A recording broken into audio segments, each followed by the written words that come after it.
What's up, dudes and dudes to the internet? My name's Scythe and we are back again with some more Trove Geode. Finally doing an episode in the Let's Play series. Now, I know that you guys have been asking me over and over again, where's the next Let's Play episode, because otherwise, for the most part, it's just tutorials and all the new content and stuff like that. And I mean, generally, that's just because it's a lot more interesting for me. I have a hard time recording the Let's Play series because all I really can do with the Let's Play series at this point is just kind of highlight builds or talk about new things and new developments, which you probably already saw the title of the video. This right here is my Cornerstone from the closed beta days. Now, unfortunately, you all already know, but the improvements update, ironically, is Trove's worst update. I'm not talking about the content. The content that we actually ended up getting out of it is pretty good, but the update as a whole is broken. It's one of the most broken updates to have ever hit Trove. And console players, you guys don't even know how bad it is on PC because our economy is broken, dude. Like, look at these Gonda prices. That's because when duplicating flux became a thing on, on the game, everything got bought out of the store. Now, the players that created the issue as a whole ended up getting banned, but all of those people that ended up buying all of the things out of the store, I don't think that they got their accounts rolled back. The market didn't get rolled back, that's for sure. And because of it, all of the items that were on the market aren't here anymore. Like, we can even check out any of the golden dragon eggs. Where is it? Let's see. It's gonna be all the way down at the end just because, yep, 25 mil. Those are the only 2 golden dragon eggs in the market right now. That is insane. Well, I guess there's all these ones, but still 10 mil, 9 mil. It's absurd prices. I mean, it's slowly getting down back to normal prices, but whew, that's crazy, man. Anyways, more to my Cornerstone here. So this has been a bug that's been around since I've been playing this game. It doesn't happen often, but usually it happens whenever the servers are kind of overloaded or you deal with a lag spike and you create your Cornerstone at the same time. I ended up having it happen a year or 2 ago where the roof of my old Cornerstone ended up getting cut off. So it got rid of, those of you that have been with the series for a very long time, my floating islands and my game breaker cannons that I had up top on my Cornerstone. Those just ended up getting deleted. There was nothing I could do about it. When I ended up sending a ticket in, you want to know what they told me? They said, oh, you want your Cornerstone fixed, buddy? We're going to have to roll back your entire account. Back in the day, they used to just fix the Cornerstone. I don't know how the Cornerstone is tied to your entire player account, but I guess now it is. So I have sent a ticket in about this issue, waiting for a response, but I'm expecting they're going to hit me with the same thing, which means that the Cornerstone is probably just gone forever, which is kind of sad. I guess it's kind of incentive for me to actually build a new Cornerstone, because up to this point, it's just like, I haven't touched the Cornerstone because I focus all my attention on building stuff for the club. I guess I could end up making a Cornerstone that's just very, very quick and easy, kind of a utility one, but I like making it fancy, man. And the pagoda house that was my signature, you know. It was a really cool thing where people would actually end up copying that house. I remember seeing other Cornerstones on PC whenever I would group up with people. They made that exact same house to scale, or people making it on console and stuff like that. But oh well, that's just the name of the game, right? Trove, it's a lag fest. So more recently in videos, I kind of mentioned this new hub area that we ended up building when I was just kind of hanging out in a 3-star dungeon in the Forbidden Spires. There's a couple newer ones that are actually really cool, kind of more open.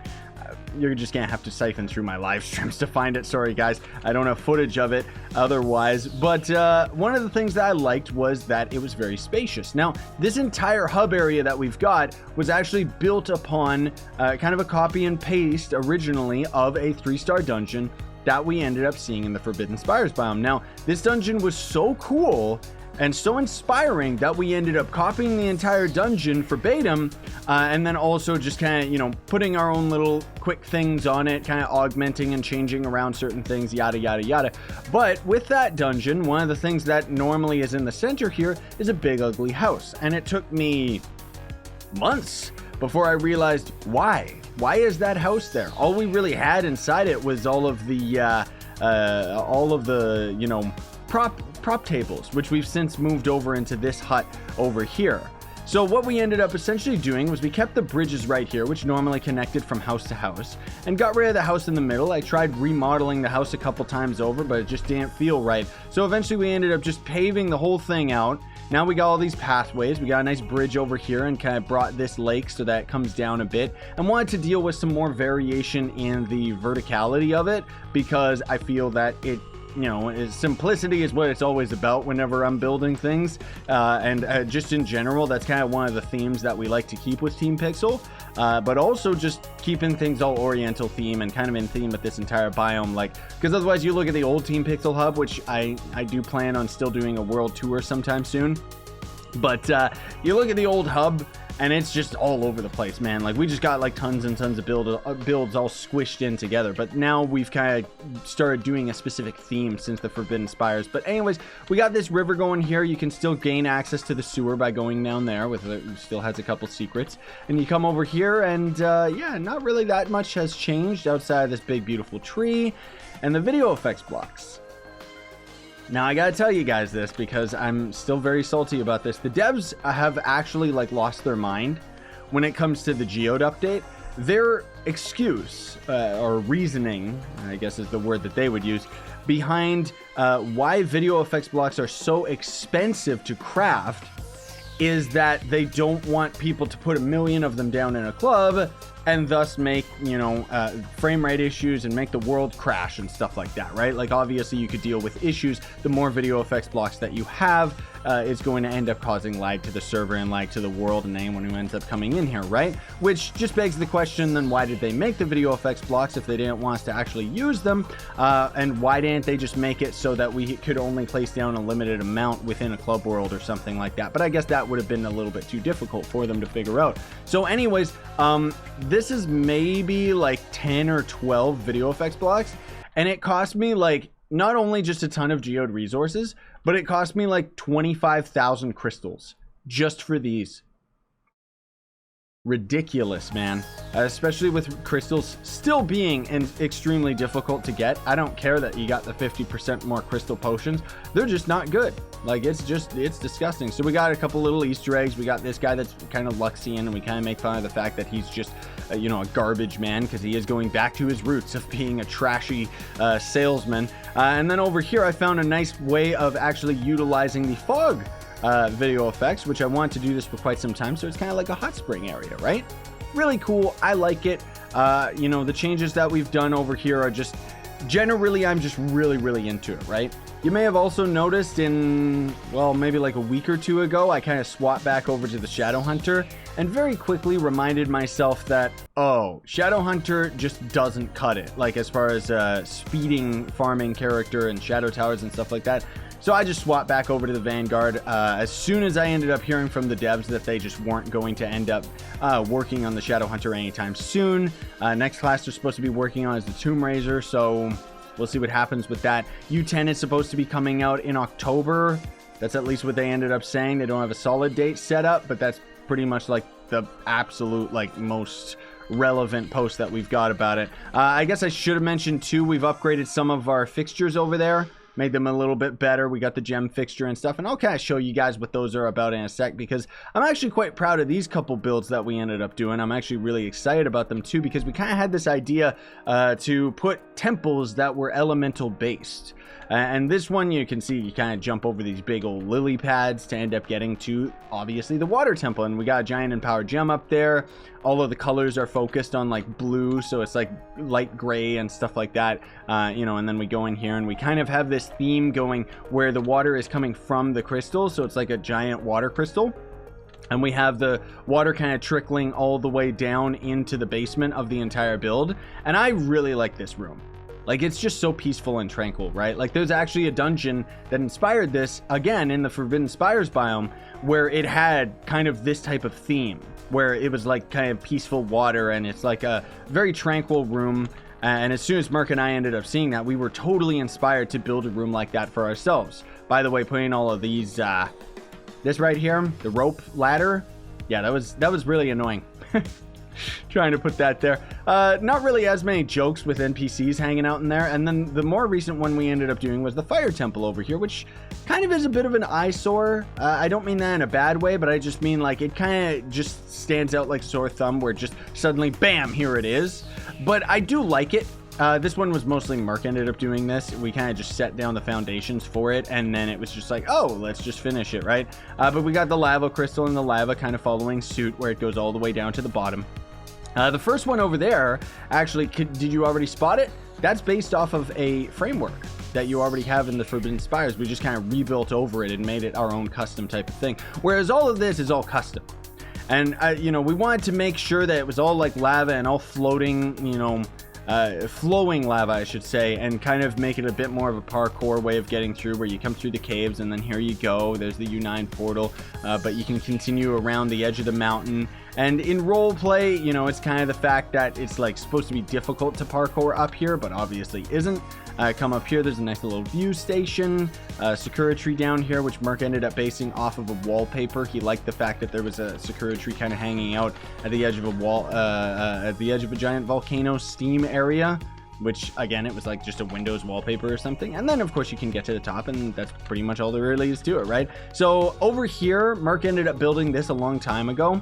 We're probably just gonna lazily convert this into the Earth Temple, because it would just kind of make sense. You know, we've already got all this stuff, and we're kind of thinking that we're gonna make like the roots of this giant tree going through the water, kind of like snake-like, and then possibly you go into the tree itself, and that's where the crystal is. I'm not sure what we're going to end up actually doing for like for the crystal itself. Obviously it's going to be a green one, because we're all expecting that the next tier of gem, or next color of gem I should say, is going to end up being green, because of course that's recycled old content. You guys and gals might not have been playing this game long enough to know, but originally when the gems ended up coming out, there was actually a green gem in the game's coding, and there was a lot of speculation between myself and a lot of the other streamers, because back then, you know, streamers were the only content creators for Trove. There wasn't really anybody on YouTube except for me really doing it, and well, there was a couple, but not really that many noteworthy ones.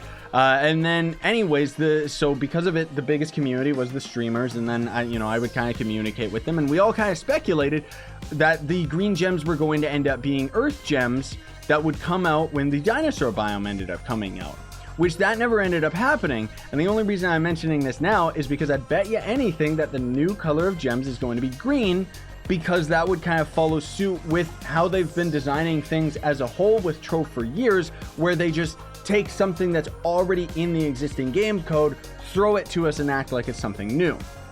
Now, I'm not saying that the new gems aren't going to end up having new functionality. You know, most likely we'll end up seeing them have some type of module module like function to them.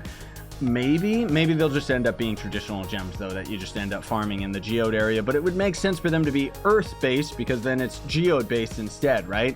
Which is digging and stuff. So anyways, here's our framework area. It's been a while since we ended up actually doing like a proper tour showing this off, and I didn't really intend for this video to be like a full-on tour. Most of all, I just like updating you guys on some of the builds and stuff, and we've been doing some cool stuff. There's a nice reference to Mario RPG. We got the maxed out, obviously for months now, fixture for these dudes. Whoopsie daisy, two of these idiots ended up actually deleting themselves. And, you know, got all the portals and everything like that. We don't really need more clue bits. When people end up farming it, of course, sure, that's fine. But we can afford pretty much everything as far as, like, all of the rent is concerned. We've got, you know, the maxed out crit damage one, a little bit of more damage, and I forget if this one, yeah, I think that's just the clue bit fixture. So reduced pricing for those two bad boys. And then we got the super fixture right here for clue bits, and that's already at level 2. So we're doing pretty good as far as the rent situation is concerned. I like it. Now, a couple quick tips that I do want to give you guys for when U10 comes out, just because I don't really have much of an opportunity to talk about this in other specific videos. I might make specific videos if it's something that's high enough in demand, but I would actually recommend that you hold on to your Empower Gem boxes for sure, because if the new color of gem ends up actually coming out of traditional means in Trove, it means that we should see a new Empowered Gem slot, in which case the Empowered Gem boxes will become that much more valuable, and because then they'll end up actually dropping the new gem color. So you want to save all of those. That said, one of the things that the Trove developers really like doing, or should I say they don't like, is when endgame players skip past all of the new content because they're end game players. So for example, we're sitting here stocking up on Empowered Gem boxes. They might end up introducing a new Empowered Gem color, but it might not come out of Empowered Gems just for the sake of having us have to grind a new resource, right? So this is one of the biggest things that I'm actually most worried about with U10, if I would honestly, share my opinion with you guys and gals, is the fact that I'm really worried that they're going to end up putting out U10. It's going to be almost the same as all the other content, but they're just going to have all of the content shoved over to the side, where it's like, oh, here's the geode surface, and because it's the geode planet, which is different than anywhere else in Trove, you're gonna have to grind everything from the ground up, despite the fact that you've been playing this game for years and you're at the end game and deserve to be able to enjoy the end game content and rush through it, as in any other game in existence that adds new content, right? That's what I'm most worried about. Obviously, you can hear in my voice how passionate I am about it. And time-gated content is another thing that I bet you 100% is going to be showing up in U10, because if you look at the track record of 2018, every single update has added some form of time-gated resource that is a brand new resource. Even with the Resistor update with the Vanguard, we had the dumb sentient shards added, remember? So the other thing I would recommend is hang on to your Diamond Dragonite pouches. Or in the fact that you end up just getting Diamond Dragon eggs, hold on to those as well, because they are promising us a new Primordial Dragon that's going to be coming out later than the U10 update for some reason. Again, I'm hoping that the dragon is going to follow suit like everything else in the game and actually take a Diamond Dragon egg and not some weird new Geode Diamond Dragon egg, because, we've got the Geode planet, right? And generally, I would also recommend that you just hang on to your Shadow Gem boxes, because of course they can end up dropping any type of gem. And because of it, maybe we'll see the new gem type actually thrown into these, as well as gem dust and etc. Even in that case, gem booster boxes as well, because they can end up giving you gem dust. So you might want to hang on to those. For those of you that ended up buying more of these token boxes to get the boons, or tokens, I should say, to get boon boxes, I'm not expecting those to end up being refreshed to having the new gem dust or anything like that, so I wouldn't recommend that. But anyways, I think that's gonna do it for me today, guys and gals. Most of all, I just wanted to give you a quick update of things and get you a little bit more prepared for all the U10 stuff. Again, most of this is just speculation. I'm really hoping that when the update comes out, it kicks all sorts of butt and just completely blows away all of our expectations. But again, based on the track record of the most recent updates, it seems like, they came out strong at the beginning of the year with a new class, and each consecutive update has just steadily been getting less and less exciting. More specifically since the Geode update, because I understand, the Geode update is cool as a whole, don't get me wrong, but the amount of content in it that is time gated and dragged out is just ridiculous, especially considering that they don't actually have good means to not only grind all of the resources, but even for pay to win players such as myself. One of the things that we kind of speculated on when the Geode update was coming out, that was that Accelerite, which forces eggs to hatch and stuff like that. We thought that was just going to be a cash shop item that you buy for 25 cents. It would make sense for them to end up doing that. Not as far as Trove is concerned. Even the eggs actually hatching in 10 hours, it doesn't make sense. It is completely weird as far as Trove is concerned, because this right here, this is like a mobile phone update, This is what mobile phones do, not an MMO. I'm not expecting to have something like this in this game, especially when the eggs themselves just give you random resources and metamatter is as difficult to get as it is. And I mean, the devs just keep on saying, crying wolf, saying, no, everything's working as intended, which, I mean, I refuse to believe that, because the Geode update, as far as the cash shop is concerned, the Geode update was the most expensive update I've ever put money into in this entire game. I have it maxed out. I guess I should have mentioned that as well, because it's been a while since I ended up talking about it. But yeah, I got all the things maxed out. Was it worth it? No, it wasn't, because now that I've got all maxed out, I don't touch the Geode caves in the least. And honestly speaking, the items that you end up getting out of the Geode Mastery, not worth it in the slightest. Because all you end up getting out of the Geode Mastery is like garbage resources and maybe a couple silver eggs here and there that you don't need by the time you end up getting to the later tiers of the Geode stuff, you know? Like it's kind of like an oxymoron way of doing things where it's like, oh yeah, you're trying to get a better Omni tool so you can go to a deeper cave to mine more resources so that you can get yourself a better Omni tool.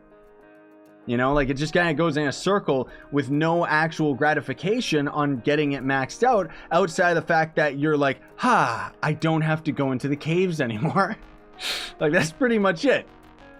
So anyways, we already know that U10 is just going to be all this stuff. They have been posting some pictures on their Instagram about the area that we already see before us right here. One thing that I am kind of thinking would be exciting, like this is just more speculation again, but I would love to see U10 focused more on like maybe a raid type of experience where how cool would it be if this right here was a dungeon, right? And as you get up to it, you can't bomb it, and you would actually travel deeper inside the dungeon, and it would operate the same as a shadow tower where you would have to complete certain waves of enemies in order to progress even deeper. And then if you could actually get survive and get all the way to the bottom, then you would actually be fighting a Titan boss, you know, a Rampage Giga Monster style of boss, because the devs have hinted that they are going to add more Rampage bosses into the U10 world.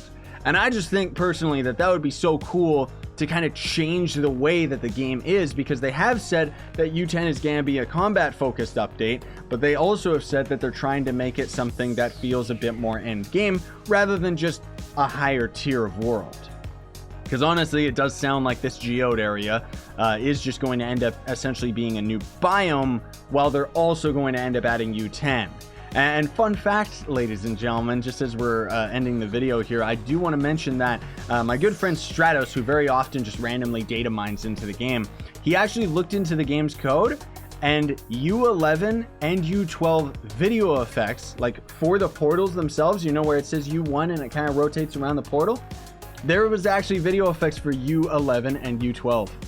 So they did plan on adding U11 and 12, and they just ended up pulling that back when it ended up getting a little bit closer to the release. I mean, it makes more sense for U10 to be the end. It's a nice even number, but I'm betting you anything that in a year or two, we're going to end up seeing 11 and 12 added to the game just because, you know, because they can't resist. They can't help themselves to just add more content already onto the end of the game rather than, you know, developing the current content and actually making it more refined, which I don't mean to be overly critical, because that's another thing that I have noticed in my videos and I want to try and work on better just as a person, is that I'll go on these rants about like how I wish the game was better and stuff like that, but I think that it gives people the wrong impression in thinking that I don't enjoy this game, which I've been playing this game for years on the channel, and I'm going to continue playing it for years on the channel, so obviously I enjoy the game. That said, I've always given you guys my personal opinion about this stuff. I've always broken it down and said it like it is, rather than, you know, I've never been the type where I suck up to the devs or act like they're any different than you or me. Most of all, I actually am very overly critical about them. I know that because their job is to make this game better, and I feel like in a lot of ways they develop content that they want rather than content that the community is actually asking for. You know, like the Geode update as a whole, I have no complaints about it. I actually liked the Geode update. The first 10-20 hours of it is actually a lot of fun before it just ends up being completely boring. But the whole point that I'm trying to get at is, did anybody actually ask for content like that? Like, nobody was wanting better mining, you know, or an area that's completely disconnected from the rest of the game and doesn't let you take any of your gear, equipment, or progress that you've had into the new zone. Like, it's just, you know, it's just completely separated content, and because of it, people have the option to not play it. In which case, if people have the option of not playing it, why did they work on it in the first place? You know, why did you guys put something out that nobody asked for?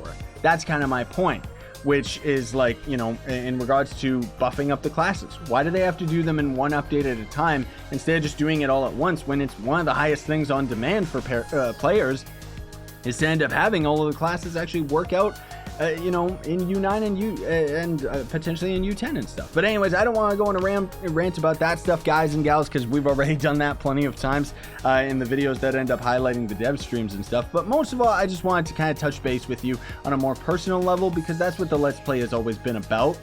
You know, this series has kind of taken a bit of a back seat for all of the new content and all the other shiny things that are constantly coming out with the game. And I would argue that Trove definitely has become a lot better since 2018. Like, these updates might not be perfect, but they are definitely a step in the right direction. I just wish that they would stop focusing so much of their attention on making random generated content and actually focus on making some more refined content, and then also take away some of the time-gated resources, because there's honestly way too many time-gated resources being added to the game for the sake of dragging out content rather than letting us max it out in a day, in a week, because we're enjoying it that much and because we're grinding it that much, instead of weekly resources, you know? Because that just doesn't fly right with me.